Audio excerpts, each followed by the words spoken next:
The holiday season is over. The Blazers are on the road. Looking good here, looking bad there. But Anfernee Simons is back, my boy.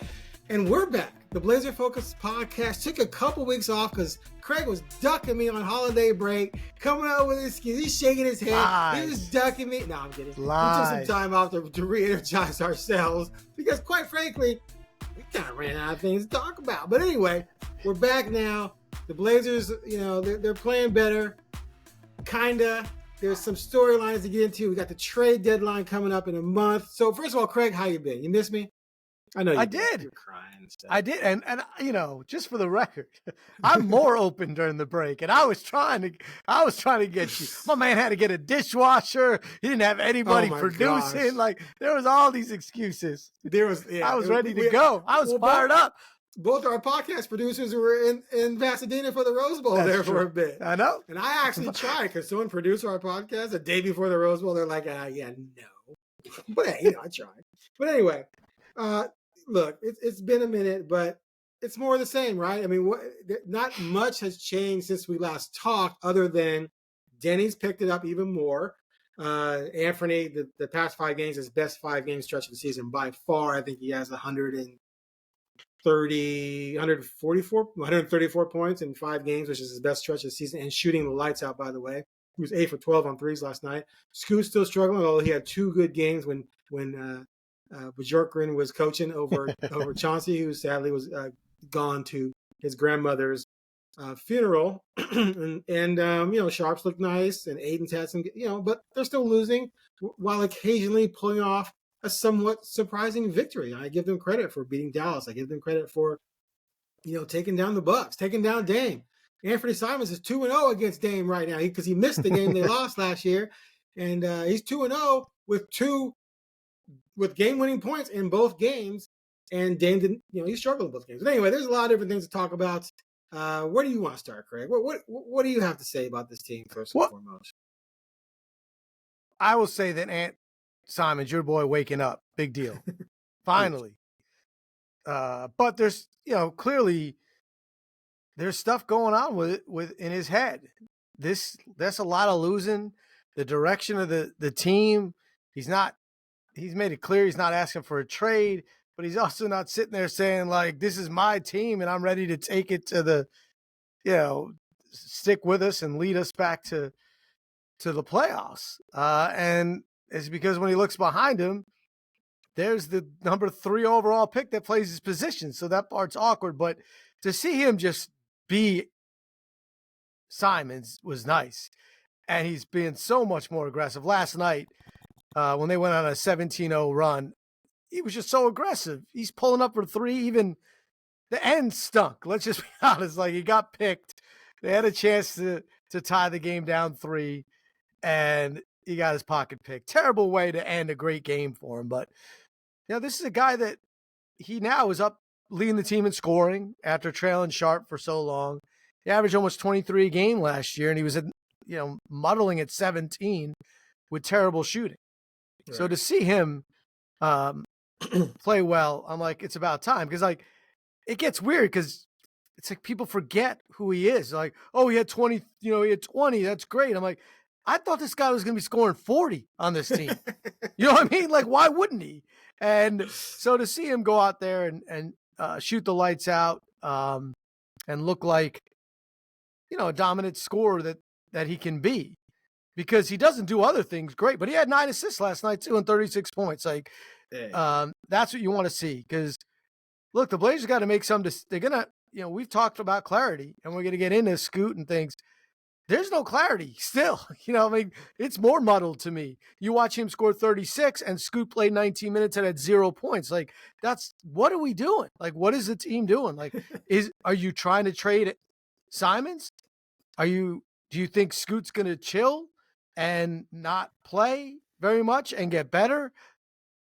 What's the timeline there? And if you're Simons, you could totally understand why his head's kind of in a weird place, because no one can understand this right now. I mean, like, you drafted Scoot, which pushed Dame out, right? Like, that was the final straw. And you're sitting there going, wait, I know Dame's out, but what about me, right? I'm the And then it's kind of said, well, we can Dame CJ the thought. Scoot and Simons. Maybe not in the long term, but we can play this out. We'll have 2 starting guards. We can watch the number 3 overall pick be amazing while you're scoring. Well, that's not it. So, and he now knows they're playing together. When one guy can't shoot at all, that's not going to work. So I'm just glad to see that. I love Deni. So 17 turnovers in 2 games, not good. 10 turnovers in 1 game. I say, hey, go big or go home. He got 10. It was an awful game, but he just turned 20. What was it, 23? Or was it 24? His birthday was last week. Can't remember. But that's the best move that Joe Cronin's done so far, right? I mean, to get this guy. You think he gave up a lot. But hey, at least he plays. Like, he's a future piece. He's in his, he's not yet in his prime. You could see things that he can do that he can get better. He's so fast. He goes hard. He plays hard. He's big. He rebounds. Look, this guy he's at least a piece. You know what I mean? What else? What else has Cronin done?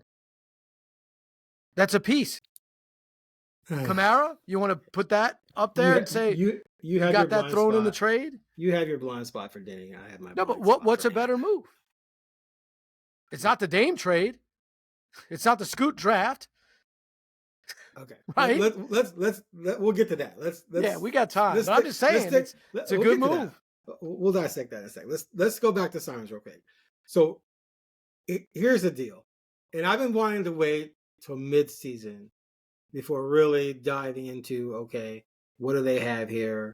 What's worth keeping? What's the direction, et cetera, et cetera. I want to give everyone the benefit of the doubt of half a season, and I want to see what Cronin does at the trade deadline. Because we sit here and talk too much about, they should keep this guy, and then Cronin trades the guy who think they should keep. It just, recalibrates it. But I think it's obvious at this point that you cannot trade Simons unless you are getting back a huge haul that you just can't look past, and that you have another way in your head of getting another point guard, because clearly the backcourt of Ant and Shaedon is your backcourt. Yep. Period. And Scoot, there's this group of guys. There's like 15 people in this email thread, including someone I used to work with at the Oregonian back in the day, and everyone's talking about the team, and everyone's got their opinions, and we've been going back and forth about Scoot, and they, a lot of them are talking about, give Scoot time. I agree, you got to give Scoot time. Scoot's going to become better than he is now. I mean, I think that's a given, but I don't see anything that tells me Scoot's going to be an all-star. I don't see anything that tells me Scoot's going to be more impactful than Simons when Simons is on. Obviously, if Simons plays like he did the first month, okay, that's different. But I just don't see it. So if you're a Cronin, you have to be thinking right now that we're going to keep and extend Simons unless there's some deal out there that it's just, I can't turn it down. So for me, if I gave up 2 firsts and Brogdon for Deni, I need to get at least 2 firsts or 3 firsts and a player for Simons. Right, although the contract situation factors in there, obviously, because Deni's contract's amazing. Right, but still, I got to get something at least starting at 2 firsts, and then you got match salaries and things like that. But is anyone going to do that? Well, maybe. But if someone's willing to do that, right, then they're telling you that this guy's worth having as your lead guard. And so if you don't have a backup plan for your lead guard position, then you might as well just keep Simons. Otherwise, you're going to be chasing another Simons. So to me, I think that situation is done. I don't believe Scoot ever catches Simons and becomes as good as Simons is when Simons is at his best ever. There are no signs pointing in that direction, and there's no debate at all that Simons is your best player when he's playing as he has for most of his career, when he started. The only reason why it was muddled was because he was playing so poorly. But it's not close. You know what I mean? It's not close. When everyone's playing at their best, he's their best player. Right. I know you love Jeremy Grant, but that He's not the same level. And to me, Sharpe's not there yet. So trading your best player again without a high return is silly. So I agree. Wow, we agree. That sucks. Okay, so we agree on that. We're happy to see Simons rolling again. Yes. Here's the other thing too. I had the stat the other day. They're like 8-6 before last night. I think now they're 8-7 when he scores 21 or more, and they're like 1-14, 1-15 when he scores 20 or less. That's how big of an impact he's had on this team, and he's had some game winners clearly. And yeah, when he and what ultimately, if you can get more dudes around him that draw attention, and then you can't blitz him as much, he would just thrive even more. So that's why it's important to add some impact dudes around him. Okay, Sharpe. Shaedon Sharpe also has been picking up. He had a career high 9 assists. Chauncey talked about using him more in pick and rolls, and because he can play make, and because he is so versatile coming off of that screen, he's picked it up as well. And those two have been pretty potent together. When they're both on, man, it's tough to beat the Blazers because those two, they're scoring 45, 50 at a high rate. They're difficult to beat. So how do you feel about how he's sort of rounding in the shape? You know what? He missed most of camp, and he missed all of preseason, right, because of the shoulder injury. And then he had that he missed 8 games or whatever. And he had to get himself back into the flow, and he's killing it. Yeah, and you talk about like career high 9 assists. You're like, whoa, for a guard, and and that doesn't seem like a big deal, but he averaged less than three assists a game. You know what I mean? So he's a gunslinging 2 guard. So that's huge. He's not a playmaker, so for him to do that, great. I mean, I like him. He's played better. He still can't shoot from 3 consistently. That's bothersome because you can't be what he wants to be until he starts shooting the 3 consistently. You can say that for a lot of the NBA nowadays. It's hard to go around it, but he's extremely streaky. You're being generous because he shoots less than 30%. I know, but here's the thing: he's not consistently at 30%. Like I see, like I'm looking at his box scores, right? I'm looking at a 5 of 10, a 3 of 6, a 2 of 4, a 2 of 6, and then there's a 1 of 8, and another 1 of 8, and a 1 of 8. There are 3 1 of 8 since December 1, but then he's got these. So if you're 1 of 8 is 12%. So that means clearly you're having some nights where you're raising that up to get to 30. That's what I mean by he's streaky. But yeah, it's not streaky good, right? It's streaky bad. But the thing with Shaedon is that he does stuff that you're like, oh, okay. And even on his misses, you're like, okay, he tried that, and he obviously can score around the rim. As athleticism off the charts. So he has this potential to be better. And the shot looks good. That's the difference when it doesn't look good when he goes 1 for 8. But what I'm saying is his mid-range is nice. So he just has to be better at it. And like you said, he's just had injuries and inconsistencies. Defensively, he's got, still egg-headed moves. Yeah. But athletically, his potential is to be a really good defender, in my opinion, because he has, basketball instincts. He can jump out of the gym. He doesn't get, for a young guy who hasn't played a ton of basketball, who's not, like, when you look at him, you're not like, oh boy. Like when you look at Scoot, you're like, oh boy, like that guy's built. He doesn't get pushed around. He's not getting physically dominated. He's just sometimes he just makes the wrong play on defense. So yeah, I think, Sharpe is not an issue. You'd like to see him have, like you always talk about it, like, can you give us a run at 10 games where you're shooting 42% from three, averaging 20, 23, and maybe getting 3.5 assists a game. And you're like, okay, that's what I'm looking for. But no one could be watching Sharpe now and say, oh, in 2 years, he can't be averaging 23 a game and being one of the, like, a borderline all-star. Right. You know what I mean? Like, you can't. Now, is it going to happen? We don't know because he hasn't made that jump yet, but he hasn't done anything but show you potential. So I like it. I just don't fall. I'm not in love yet. I'm just in like with him. Okay, so here's what I'll say about all of that. So the 3-point shooting has to fix itself, and he's gone down every year. He came in shooting 36%, but on 3.5 attempts. Last season, 5.6 attempts resulted in 33%, and then this year, 6.3 attempts, 29.4%. So he's shooting it more, but not hitting.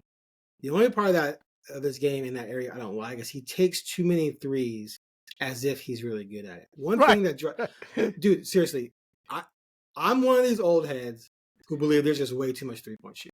Sure. And the problem is Steph Curry made it fashionable, but Steph Curry one season took 11 a game and shot 45%. Yeah. Which is stupid. The math works. Right. It's stupid.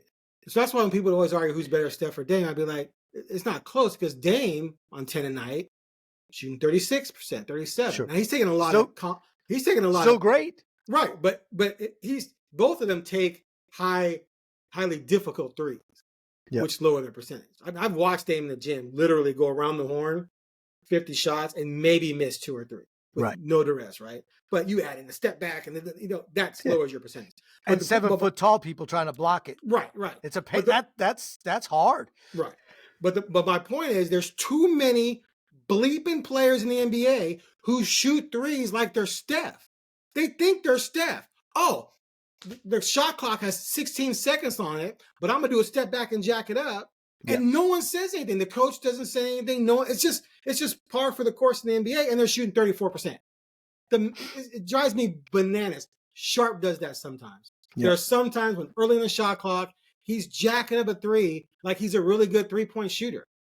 And to me, that's not learning how to be a good basketball player. That's creating bad habits. You know you're not a good 3-point shooter right now. So let's just settle for the ones when it comes back to you and you're wide open. Fine, shoot that. But I want to see you taking the ball to the basket or just give it up, not jack up that three. So that's the only thing I don't like. That being said, from 2-pointers, he's shooting 57%, which is better than last year when he was at 46%, and even his rookie year when he was at 56%. So, like you said, his mid-range game is pretty nice. It's nice. Right? And, of course, when he gets to the basket, the stuff he does around the basket is just ridiculous. So, I would like to see him cut those threes from 6 to 4, right, until he shows he can make them, and get to the rack more often, or just give up the ball, and maybe the 9 assists, maybe that's a sign. I mean, he's averaging 2.7 on the season. Maybe he's going to start averaging 4 because he's giving up the ball a little bit more in those situations. So that's my only thing. But the talent just jumps out. Yeah. Right? It just, he does things where you're like, wow. Okay, that's a bad shot. Okay, but wow, right? And so that's why, to me, him and Ant are they're the backcourt. And you would hope that Ant at 27, Shaedon at 23, that's when they really start to blossom, along with Cooper Flag and Deni and Kling. And then, boom, you got yourself a team that can get into the playoffs. Okay, that's my spiel. While everything you said is true, the reason why it doesn't bother me so much is because I think that when him taking so many threes is he's going to take those threes eventually when he's hopefully at that level. So take them till you make them, in a way, because it's a rebuilding year. Not supposed to, I know. I understand why it drives you nuts. It's just the bad habits. It's just, but and it's not just him. It's around the NBA. It's just drives me. It is an NBA thing. But the other issue, the part that I counter with is there's sometimes when he gives up the ball, and it drives me nuts. Because you want him to be more aggressive. Go, dude! Like, you're better than them. Don't give it to the guy you're better than. I don't no. But I Don't like give smart it. basketball. See, to me, I you're hear building better you. habits so that eventually down the line, the guy you give it up to is capable of making a play. And you're I'm just used saying, to doing that. they all No? great young players screw up by missing shots, early in their careers a lot. And then they get better at it. So, I mean, if you want him to be Ant Edwards, right, which is what we look at and say, that'd be nice, right? Athleticism, ability. It's like that guy, same thing when he came in the league, and now he's better. John Morant, he couldn't shoot a three for the life of him. Still not a great 3-point shooter, but better. And so that's what I look at when I see him. I'm like, I'd rather you be aggressive and shoot rather than give it up, because all you hear is the coaching staff say, we keep telling him, go, take over. And I'm down with that, because other than Simons, who had struggled but has done it lately, there's no one else on this team that can do that. Right. So, and I just got to say this, and I love Lamar Hurd, and I just want to let that out. But if I hear one more time how he and Anfernee Simons are the two of the top 10 most clutch players in the NBA in the last 5 minutes, I just stop. Stop. He's not there yet. I'm just saying, that's when analytics and data is not giving you the full picture. Look at the win total, so where are we with that? So I'm just saying, he's not there yet, but he could be, and I want him to feel good about it. But that does show something. It shows that when the pressure is heightened, he's better. So I just want to see more. I don't care if Shaedon takes 30 shots and makes 10 in a game. I'm like, okay, that's what stars do eventually, sometimes. Right. And you got to get there. And there's no one else I want shooting it other than, on the team. It's not like I'm like, I love Deni, but I'm like, hey, dude, 30 shots might, no, no thanks. And I don't need to see, Grant do it, or I certainly don't need Scoot to do it. So I'd rather him do it. All right, speaking of your boy, Deni, there's no one on the team that I want to have the ball on a fast break more than that guy. Because he does what we were told Scoot was going to do. He gets the ball, and he is gone. And dude has speed. He's fast. I can see him playing some wide receiver in the NFL. And he's aggressive, and he attacks. Doesn't finish the rim as well as you would hope. So much better. But it's gotten better. Better. Definitely willing to give up the ball, right? Yeah. So go ahead. Good vision, too. Rave about your boy, who also has been a little streaky. I'm looking at him, 1 of 7 on threes. But he came back from 1 of 7. Prior to that, he was 3 for 6, 3 for 5. And after the 1 of 7, he was 2 for 4, 2 for 4. So he's been a lot more consistent, clearly, lately after a horrid start from outside. But yeah, tell me about your dude. Who? Hold on. Since December 1, he's shooting 40% on threes, 53% from the field for 17.6 rebounds, 3 assists, but 3 turnovers. Yeah, he turns the ball over because he's going 100 miles an hour. And every once in a while, he thinks he can do something he can't. But there's two things that you're looking for in young players. Sometimes effort and athleticism. There you go. Sure. And he's got both. He does. And he's big. He's got the size. I just love how he's playing. And I love that he's always trying. Down 10, up 10. He doesn't stop. Nope. And he's got attitude too. He thinks he's good. He doesn't mind doing double points, double point fingers, getting the weakest technical of the year. Or hanging on the rim, swinging from it. Well, boom, show me that. And he can jump and he can rebound. And like you said, when he gets it, they call him Turbo. And no one's like, I wonder why they call him Turbo. It's rather obvious. Yeah. He is so lightning fast to the rim. And you're right. He's still not a consistent shooter. I don't know if he'll ever be. But the thing about Deni is you're not expecting – for Sharpe, you want superstardom, right? You want all-star stardom. With Deni, you're like, be a contributor. If anything above that is great. Now, they did give up a lot. But I see a 23-year-old or 24-year-old young guy who is not afraid of the moment and is doing things that the Blazers have not had a wing to do much for a long time. Right. Nick Batum. That was the last time they had a wing that you would be like, oh, he can play defense, he can rebound, he can score. Run the floor. Yeah, and he can, and his vision's great. Now, last night they needed a shot, and he almost airballed it. That's not good, but the team's not good yet. And on a good team, the other thing I like is he knows. So he's in the game when Simons and Sharpe are in the game. He doesn't take their shots away. Right. You're not like, what are you doing? Like, he took that shot because that was it. They gave him that. The time was running down. He needed to take the shot, and he missed it. But, he scored 14 last night because he got out the way. He's like, okay, I know. And he could do other things. He doesn't have to score. And then at other times when he was the hottest guy on the floor, he made it happen. So I've really enjoyed watching him, which is also a big thing on a team like this. Like, who do you want to see? And I want to see him get out and run. And it's a lot more exciting than, as you said, than missed 3-pointers.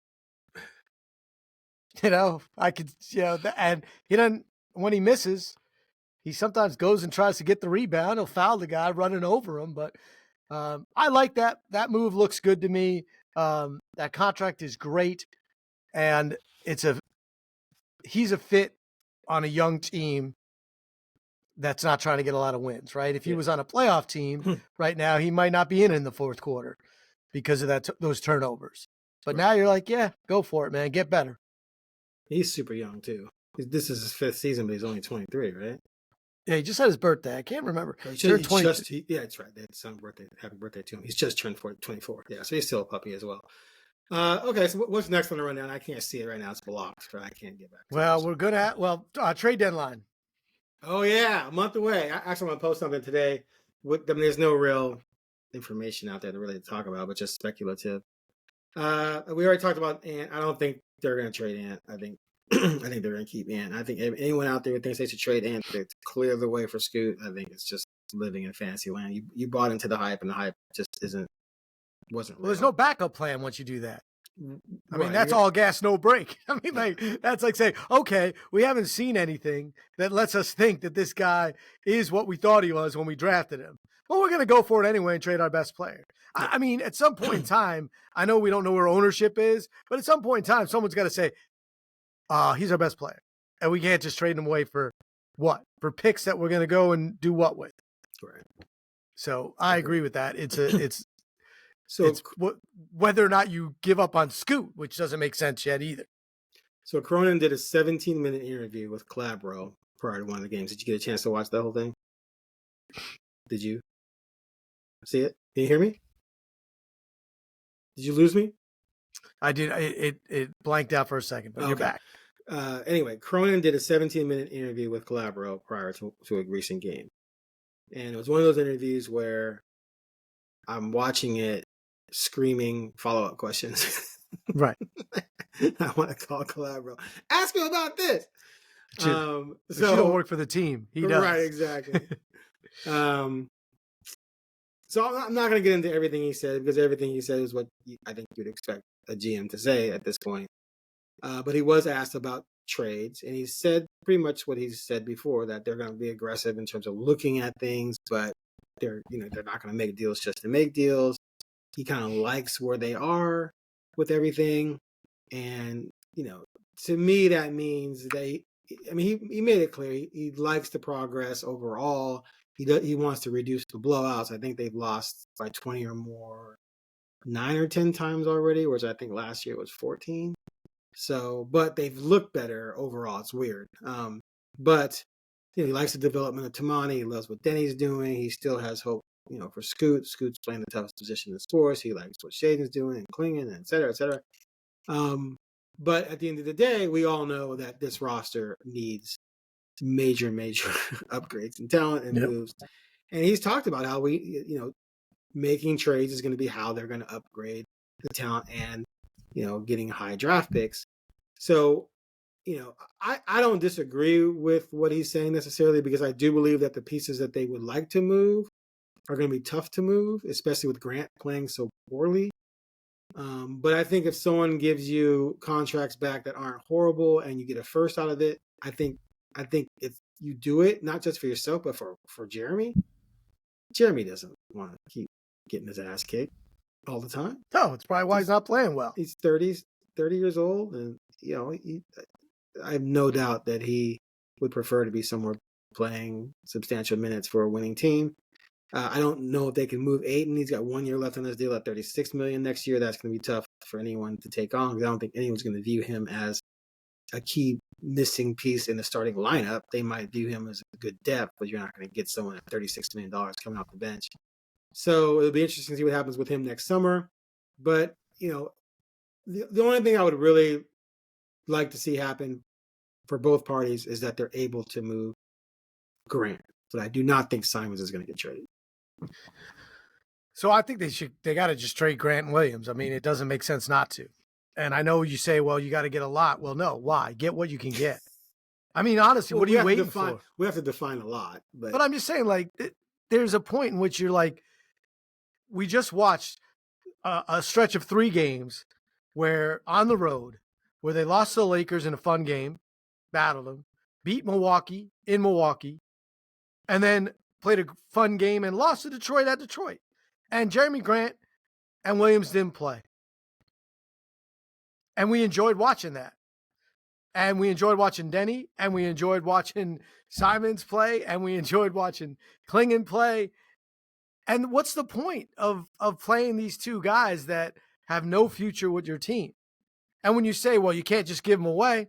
Well, I'm not saying, obviously you can't. The league doesn't allow it. You got to get contracts back. You got to get things back. What would you accept? I mean, honestly, of course I'd take a first for either one of them in a heartbeat of any kind, a first of any kind, because I'm not moving forward with them. All Jeremy Grant is a big contract that I cannot that's just going to get, it is going to get more attractive to teams. That's the one thing. Like you could say, well, when he's less years, he'll be more attracted to teams because they're going to dump. But okay, but he's also going to get older, but yeah. Right. And he'll get worse if he keeps playing with this team and the way he's playing. And you want to play Deni, right? And even Murray last night, which I do, he had a nice game. I'm not getting too excited about 11 points for a first-round draft pick in a game, but I'd rather see him play at this point to see, is there something there? Is he a lottery pick, Mr. Cronin? Because you said you had a lottery grade on him when you picked him, in the 20s. So, and Williams is not play. He didn't play, not hurt, didn't play. So to me, they could say whatever they want. The only reason not to play Williams on this team is because you don't want him to get hurt. Because he's better. He's better than Klingon now. He is. I mean, we all know that. Well, okay, go ahead. Keep on. Right? Is he better? Oh, yeah. So you're not playing him because you want Klingon to play, and you know that Robert Williams isn't on your team in 3 years for sure, and odds of him being on your team next year are low, and him playing doesn't help your goal, which is to lose games and get younger players out on the court. And you already got Ayton, which if you move Ayton for anything, that's a great move. But no one's going to pay that money for him, for an expiring contract. Like, what team wants a center right now? You know what I mean? Like, that's decent. I don't see it. I mean, Nurkic just got benched. Maybe Phoenix wants him back. I just say, like, who's like, you know what the key to us winning a title is? DeAndre Ayton. I just don't see it. Now, I could see a team, and I don't know how it works, but, the Bucks could want a Grant, or there's teams that could want a Grant because he plays 2 positions, plays defense, doesn't need the ball, can score. So there's a potential to trade him. Williams, too. I mean, the Knicks could use Williams. I mean, he's a guy who could play defense. They don't need him to score. He can rebound and block shots.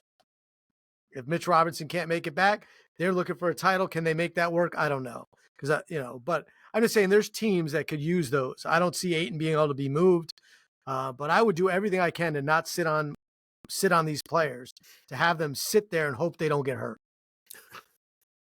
Right. Right? I don't disagree, man. You need assets, and Grant's not going to be on. So Grant has 2 years after this year, and then a player option. Right. Right. You are probably at least, so going to be lottery this year. I think even if they got Cooper Flag, I think they're lottery next year. And then maybe if everything clicks in right, you can get into the postseason the next year. So that would be 27. So that would actually be the last year on Grant's contract, and then he could opt out that summer. It just makes no sense because if you still have Deni, Tumani, and Cooper Flag, or whoever you get, or Ace Bailey, right? They're going to be ahead of Grant at that point, I would imagine. So yeah, Grant's got to go. If you can get one first, and not take back horrible contracts, I don't see why you don't make that happen right away. But what if no one will give you a first? Then you got to hold out until the offseason, until next trade deadline. I don't think you just move them for seconds, is what I'm saying. I mean, $30 million for a 30-year-old player. You signed to a 5-year contract worth $160 million. You got this is where. Anyway. What's that? I mean, you have to pay someone that money anyway. Right, but you'd like to pay a guy that either is going to play for you or you could trade. And if he's neither, it's a bad contract. I know that eventually you got to spend the money, but at this point in time, he's not playing well enough to move him on a high side. And my thing is, if you can't get a first-round draft pick for him now, it's not. I don't know. Will it get easier? I'm not sure. And at what point are you just holding out for something that you're not going to get? I mean, we all thought that's what they were doing with Brogdon, and what did that end up being? Don't. All right, let's. You read the Ringer article on the least improved players. Yeah, in the NBA. I sent it to you, and he sent it to me, and I whipped through it. And in there is Halliburton, by the way, who was a really good player, but is having a down year, and our very own Scoot Henderson. So why don't you recap what they said about? Oh, you gonna make me read this? Yeah, I'm gonna make you read it. I gotta cover it. Oh, it's harsh, man. So this is just from this is the Ringer. Scoot Henderson. It's hard to be the most disappointing player in your draft class 2 years in a row, but despite expectations taking a downward turn after his abysmal rookie season, Henderson has somehow done it. He isn't worse per se, but it's hard to go lower when you're already in the basement. And that's the first paragraph. So that's harsh. I mean, there's no silver lining in that. And it gets into talking about his shooting and how broken that is. And then they break down how under pressure, he does not do well distributing the ball. It's hard to argue with anything they're saying. I wouldn't be that harsh because I would, but the caveat is 20. Like that's what you do. But he's 20. Right. That's your only hope. But it's not what they're saying is like ridiculous. You're like, oh, you're crazy. That's not true. And last night in that fun game that they did blow a 22-point lead, which I forgot about by the end of the game because I was enjoying it so much. And you had to remind me in your headline. He was terrible. He played 19 minutes and didn't score a point. So, let me ask you this though: what do you make of the 2 games he had when Chauncey was out? There were fans out there talking about, "See, Chauncey's holding him back. Look how freely he's playing." Blah blah blah blah blah. Was that just a fluke, or did he? Yeah. Okay. I mean, they played bad teams. Teams with hurt players and a really bad team. And his game winner was great, but it's where he could shoot between 12 and 15 feet. Like that's it. He's got that turnaround in the lane from 12 to 15 feet where he shoots like 56%. And at the rim, he shoots terribly. And from 3, he shoots terribly. He's got this small window of place where he's really good.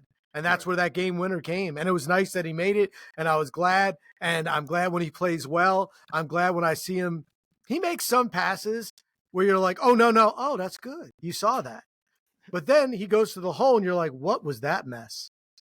You know, he gets blocked at the rim. He sometimes doesn't get shots off. And as you mentioned, like the explosiveness that he was drafted number 3 for, the reason why the Blazers drafted him number 3, knowing what it would cause, the dominoes that it would cause for Damian Lillard. They thought they had a replacement for Damian Lillard. They thought they were drafting a player that was not just potentially as good as Damian Lillard, but that was better than Simons. Because you don't do that. You don't do that if you don't. You're not like, well, you know, we're going to train Dame, but we're going to keep Dame and we have Simons, but we really need a third string point guard on our team with the 3rd overall pick. Like some stuff is common sense where you just have to look at a situation and say, they drafted a point guard 3rd overall. They didn't trade the pick. They didn't move, they didn't move down. They didn't get a player. They decided we have Damian Lillard and we have Anfernee Simons, but we think that we're going to draft Scoot Henderson, who plays the same position as 2 of our best players, because they thought he was going to be transcended. And you think that because you look at a 19-year-old who's already got an NBA body and who you have scouted to say athletically is beyond gifted. And we do not see that. We don't see the Shannon. We don't see the Sharpe moments. The Shaedon Sharpe, like, oh, he tried to dunk on those 3 guys. That's hysterical. But he almost did it, right? You don't see a move at the rim where he goes up and over people. You see him shooting from below the rim. His most impressive layups are from below the rim, where he's doing Mark Jackson spin stuff, because he can't rate on Rondo stuff, like where you're like, oh, look at that. How did he figure out how to get there? But he's below the rim, not above it, right? So I am, right. I'm alarmed. Yeah, it is alarming. All right, let's end on this. Reportedly, Zion Williamson is on the block. Would you trade for him? Yeah. I would too. I wouldn't hesitate. I mean, why not? It's a lottery pick. Especially when his contract is so friendly. Yeah. There's so many incentives in there and things benchmarks he has to reach because it's not fully guaranteed. Now, the question, though, is that... You thought I was going to say no. I saw your face. I wasn't sure. But I kind of leaned towards you saying yes. But the next question is, what do you give up? Right? Are you going to give up a package with Sharpe and stuff? No, exactly. See, that's the thing. So if I can give him a future first and Scoot and Grant or Scoot and Ayton to match those salaries up, I think basically take Sharpe off the table and then Sharpe and Ant. Yeah, I mean, I would even lean towards Ant. I mean, I get it, but I mean, you're looking at. I wouldn't do Ant. I probably wouldn't either. Scary. He played 17 games last year, but the hamstring he's had twice now. I mean, it's terrible. Factor, it's terrible. I don't know because here's the thing. I'm thinking if you can move Grant, Scoot, a pick or whatever, or Ayton, right? You have and he can play 65 games, 60 or 65, which is not. I mean, he played 70 last year, like I said. You're going to be good. Yeah, because he's amazing. Because when he's on, when he plays, he what you do when he plays, you go, oh wow, exactly. Oh wow, a lot. So Ant, Sharpe, Kamara, or Deni, and Ayton with Klingon and Williams. You have to sit some dudes out because you might play your way within striking distance of the play-in. So you got to finesse it this year, get Cooper Flag, and then you come back next year. Woo! Now you're rolling. But yeah, I would do it absolutely easily. And maybe I'm crazy, but to me, a talent like that, you roll the dice because I don't know when you're going to see a dude like that. No. Don't tell Cooper he might be on that level. I don't know. We'll see. But I would absolutely roll the dice on that. I want my Bulls to do it. Yeah, I mean, you win with superstars in this league. And if healthy, he's 24 years old. So it's not over yet. And when he's played one full season, really, when he played 70 games. And I mean, he's averages in the league when he plays 25 a game. And not just that, he averages 25, 7, and 4. And he blocks, last year he averaged 23, 6 rebounds, 5 assists, and over a block a game. Yeah. He shoots decently from 3 and ridiculously from 2. And nothing on the court when he plays has showed you that he's not what people thought he was. He just can't stay on the court. But I would do it, because what are you giving up? Those things you said, I don't care about. I care that Scoot might be good, but I mean, I'm not banking on it. And I'm trading the number 3 disappointing player who statistically, when on the court, has not played well, for the number 1 overall pick that when plays, you're like, oh, wow, that guy's amazing. Right. When I watched them play last year, they had him playing point forward a lot. He's coming up the court. If he has a big guy on him, he's dribbling right by him. Bye-bye. He has a small guy on him. I mean, come on, he's, get a dribble by him and back in down there. And he has great vision, and he gives up the rock. He finds open shooters. And he's unstoppable inside by anyone from a physical standpoint, not just because he's big, but his leaping ability, his body control, his touch off the glass. Now, this year he got off to a poor shooting start, shooting 45%, career 59%. He played 6 games. Yeah, exactly. He was just rusty. I mean, people could be rusty, but he was still averaging 23 and 5 and 8. And 8. Yeah.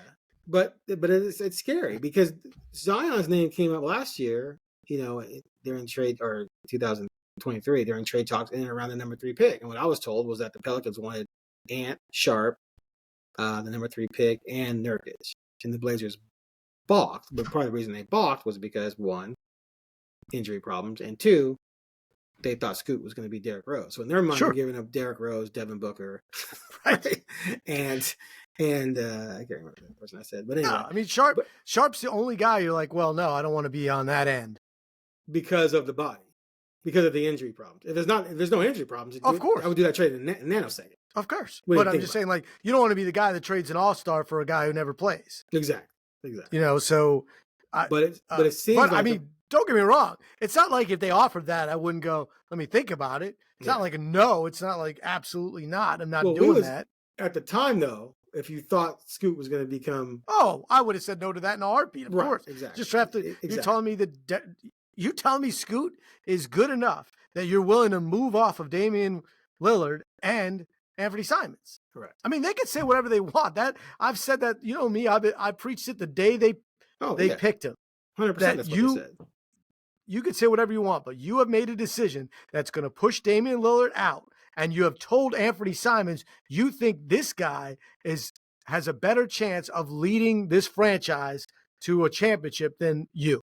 Exactly. Because they all play the same position. There's not the size differences. There is no size difference. So you could never make the argument that, we're going to play Scoot and Anfernee together. Not well. So then what do you do with Sharpe? Right.